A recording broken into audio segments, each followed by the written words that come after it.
अस्सलाम वालेकुम। तो आज हम बनाएंगे पकौड़े की कढ़ी। तो चलिए कढ़ी बनाना शुरू करते हैं। सबसे पहले हम 2 कप घोल बनाएंगे पकौड़े के लिए और कढ़ी के लिए, जिससे हमारा काम आसान हो जाएगा। जितना बेसन है उससे थोड़ा मैंने 1 कप के करीब, 1 कप से कम निकाल के अलग रख लिया है। तो ये कढ़ी का घोल है और ये जो मैंने डोंगे में लिया है इसके पकौड़े बनाएंगे। पकौड़े में बेसन ज़्यादा लगता है तो ये ज़्यादा मैं ले रही हूँ और घोल के लिए मैंने ये इतना ही बेसन लिए। इसको हम साइड में रख देते हैं और पकौड़े बना लेते हैं। तो पकौड़े का घोल बनाने के लिए थोड़ा थोड़ा पानी ऐड करना है। अगर एकदम से पानी डाल देंगे तो घोल पतला हो जाएगा और इसमें गुलटियाँ भी पड़ जाएंगी जो कि ख़त्म नहीं होंगी और देर भी लग जाएगी। घोल के पतला होने से पकौड़े अच्छे नहीं बन पाएंगे और एक ही कंसिस्टेंसी में आपको इसको हाथ से चलाते रहना है और इसको पलट के नहीं करना है, नहीं तो घोल अच्छा नहीं बन के तैयार होगा और पकौड़े भी सॉफ्ट नहीं बनेंगे।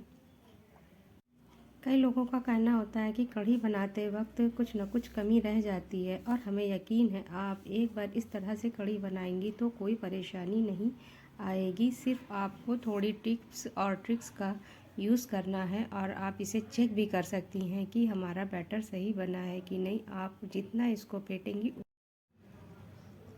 इसको पानी में डालने से आपको पता चल जाएगा कि घोल तैयार हुआ है कि नहीं। ये देखिए अभी घोल नहीं तैयार हुआ, इसे ज़रा देर और फेंटेंगे और फिर चेक करेंगे तो ये पानी के ऊपर आ गया। आप देख सकती हैं कि ये इस तरह से ये पानी के ऊपर इसका घोल आ जाएगा। तो ये अब घोल तैयार है पकौड़े का और इसको 10 से 15 मिनट के लिए साइड पे ढक के रख देते हैं। और अब एक जार में हम कढ़ी का घोल बनाते हैं, जो बचा हुआ बेसन मैंने 1 कप लिया था वो अब इस जार में घोल को बनाने के लिए मैं जार में घोल बना रही हूँ। और जो ये बहुत जल्दी घोल बन के तैयार हो जाता है। आप चाहें तो आप प्याले में भी या डोंगे में भी बेसन के घोल को बना सकती हैं, चम्मच या मथानी से। लेकिन ये जार में 1 कप से कम मैंने बेसन ली हूँ तो 2 कप मैंने दही लिया हुआ है और इसको अब जार में ऐड कर देना है और अच्छा सा घोल तैयार कर लेंगे। इसमें एक भी गुठलियाँ या फटा हुआ दही नहीं रहेगा तो ये जार में अच्छे से घोल बन के तैयार हो जाता है।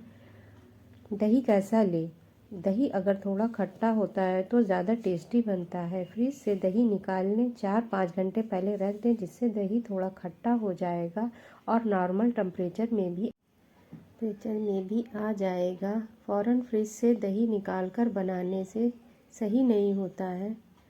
तो ये देखिए कितना अच्छा घोल कढ़ी का बनके तैयार हो गया है। ज़रा भी इसमें फटा हुआ दही नहीं है और 15-20 मिनट हो गए हैं और पकौड़े बना लेते हैं। कढ़ी की जान पकौड़े ही होते हैं। कितना स्मूथ और कितनी अच्छी कंसिस्टेंसी बनके तैयार हुई है। इसके पकौड़े बहुत सॉफ्ट बनके तैयार होंगे। पकौड़े कढ़ी की जान होते हैं। और अगर दही अच्छे से खट्टा है तो बेसन का दुगना दही ले सकते हैं। तो अब पकौड़े बना लेते हैं। कितना सॉफ्ट और अच्छा बैटर बनके तैयार हुआ है। तो मैंने गैस ऑन कर दिया और कढ़ाई रख दी है। जब कढ़ाई गर्म हो जाएगी तो इसमें ऑयल डाल देंगे। ऑयल उतना ही डालना है, ये मैंने 100 ग्राम के करीब ली हुई होती ऑयल। और जब ऑयल गर्म हो जाएगा अच्छे से तो इसमें एक एक करके बेसन के घोल को डालना है और कुछ इस तरह से पकौड़े कढ़ी की जान होते हैं। अगर आप चाहती हैं कि पकौड़े सॉफ्ट बने तो आप कुछ ये टिप्स एंड ट्रिक्स यूज़ कर सकती हैं। तो बेसन के घोल को 15 से 20 मिनट के लिए आपको रख देना है और इसे अच्छे तरीके से फेंटना है। और घोल की कंसिस्टेंसी एकदम ठीक होनी चाहिए, ना तो ज़्यादा पतला घोल हो और ना ही ज़्यादा गाढ़ा होना चाहिए। और जो कढ़ाई में तेल ले रहे हैं वो भी कम लेना चाहिए। तलते टाइम गैस की फ्लेम मीडियम हाई लो होनी चाहिए। ज़्यादा हाई फ्लेम में अगर आप पकौड़े बनाएंगी तो पकौड़े जल जाएंगे। आप चम्मच से भी पकौड़े डाल सकती हैं, लेकिन मुझे हाथ से पकौड़े डालना सही लगता है और थोड़े थोड़े डालकर पकोड़े तलें, एकदम ना डालें और गैस को लो फ्लेम में कर दें। कढ़ाई में इतना ही तेल डालें कि पकोड़े आधे तेल में डूबे रहें और आधे ऊपर तेल के रहें, ताकि आधे कच्चे दिखें आपको। ये देखिए भाप ऊपर निकल रही है, इसमें छोटे छोटे होल होते जा रहे हैं, पकोड़े सिक जाएंगे और ये होल ऐसे ही रहेंगे। और जब इन पकोड़ों को कढ़ी में डालेंगे तो इन होल्स में कढ़ी भर जाएगी, पकोड़े एकदम सॉफ्ट हो जाएंगे। मीडियम फ्लेम में तलना है। जब पकोड़े हल्के गोल्डन ब्राउन के कलर के हो जाएं तो उनकी दूसरी साइड भी आप पलट पलट के इस तरह से आप ऊपर भी इसके ऑयल डाल देंगे तो ये पकोड़े और फूल जाएंगे। और इसकी साइड पलट देनी है, दोनों ही साइड में उलट पलट के अच्छे से इनको तल लेना है। और इनको अब निकाल लेंगे। जब ये अच्छे से तल जाएंगे तो इनको निकाल लेना है। पकौड़े के घोल में मैंने हाफ़ टी स्पून नमक ऐड कर दिया था, जिससे उसका टेस्ट और भी बढ़ जाएगा। तो दोनों तरफ से पकौड़े अच्छे से तल गए हैं और गोल्डन कलर भी आ गया है इसमें। तो इनको अब निकाल लेते हैं। बचे हुए बेसन को भी मैं इसी ऑयल में तल ले रही हूँ। और जब ये अच्छे से गोल्डन ब्राउन हो जाएंगे तो ये देखिए मैंने इन सारे पकौड़ों को भी निकाल लिया और सारे पकौड़े तल गए हैं। और अब इसी गैस पे मैं ये देखिए एक भगोने में कढ़ी बना रही हूँ। तो कढ़ी के लिए मैंने 1 चम्मच तेल लिया है, जिसमें हाफ़ टी स्पून ज़ीरा है, 1 टीस्पून अदरक का पेस्ट है और हाफ़ टी स्पून से कम मेथी ली है, वो भी इसमें ऐड कर देना है। और इनको थोड़ी देर ऐसे सौटे करना है। और 4 साबुत हरी मिर्च लिए हैं, वो भी इसमें ऐड कर दिया है। तो बस ज़रा ही देर इन्हें पकाना है, ज़्यादा नहीं पकाएंगे, नहीं तो कढ़ी गाढ़ी हो जाती है। और इसमें बेसन और दही का घोल जो तैयार करके रखा था वो भी इसमें ऐड कर दिया है मैंने।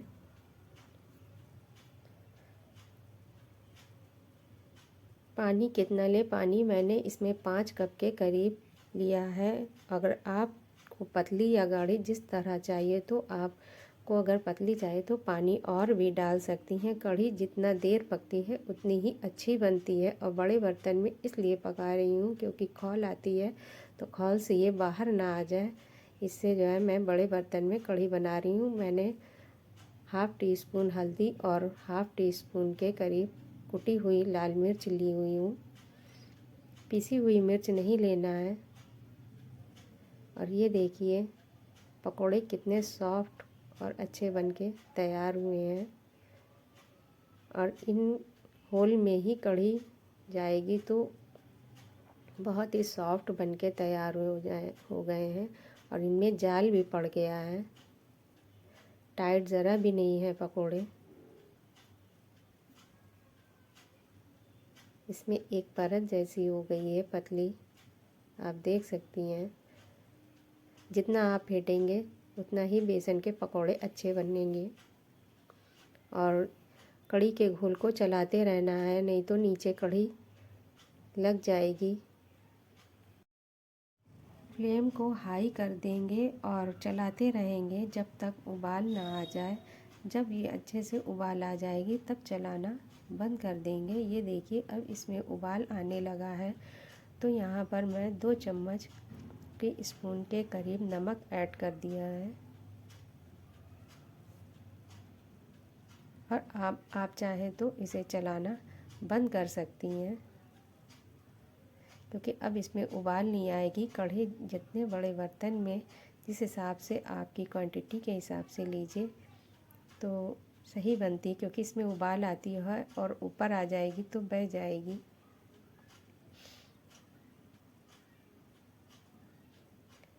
और लोगों की शिकायत होती है, कई लोगों की कढ़ी फट जाती है, तो उसके लिए कढ़ी को बघारने के बाद उसे तब तक चलाइए जब तक उबाल ना आ जाए। और नमक भी तभी डालिए जब कढ़ी अच्छे से उबाल आ जाए और पक जाए। जब कढ़ी में नमक आप डालिए, कढ़ी बिल्कुल भी नहीं फटेगी। लेकिन कभी कभी उसमें दही के टुकड़े या कभी कटी फटी सी दिख रही है, तो उसकी वजह आपने कढ़ी को सही से नहीं फेंटा है।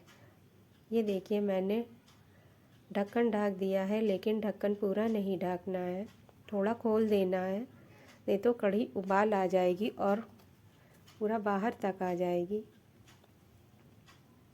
जब बेसन अच्छे से पिटा होगा तो कढ़ी बिल्कुल भी नहीं फटेगी। ये देखिए, और इसको बीच बीच में खोल खोल कर देखते रहना और चलाते रहना है कि जिससे ये कढ़ी नीचे जल ना जाए या लग ना जाए। और नमक आप अपने टेस्ट के अकॉर्डिंग ले सकती हैं, कम या ज़्यादा। जब इसमें अच्छे से उबाल आ जाएगा और पक जाएगी तो इसमें जो है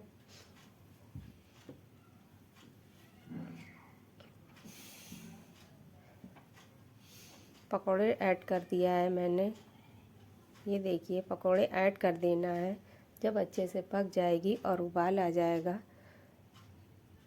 तो ये पकोड़े ऐड कर देना है। और जितनी देर कढ़ी पकती है उतनी ही सूंधी और टेस्टी बनती है कढ़ी।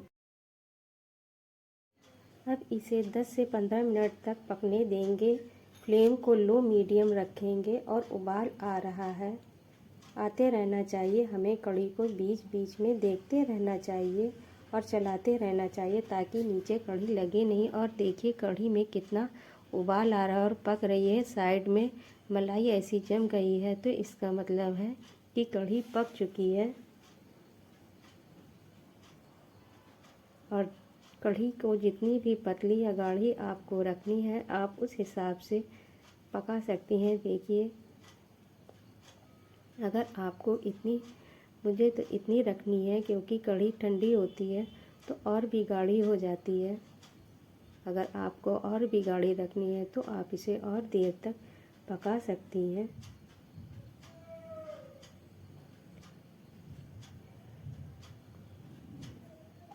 कढ़ी पक चुकी है। अगर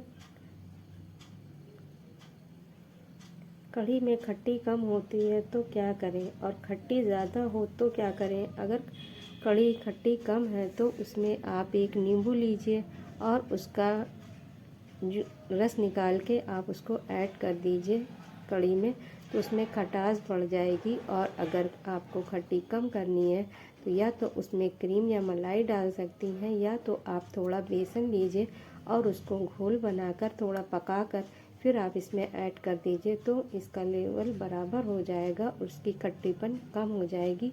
तो चलिए अब इसकी सर्विंग करते हैं क्योंकि कढ़ी बनके रेडी हो गई है। आपको पतली गाढ़ी जिस तरह पसंद हो आप कर सकते हैं। पकोड़े भी एकदम सॉफ्ट बनके तैयार हुए हैं और घुले भी नहीं हैं। तो अब इसे सर्व करते हैं। तो मैंने एक बाउल में कढ़ी निकाल लेती हूँ और इसमें बघार लगा देना है जिससे इसका टेस्ट और भी बढ़ जाएगा।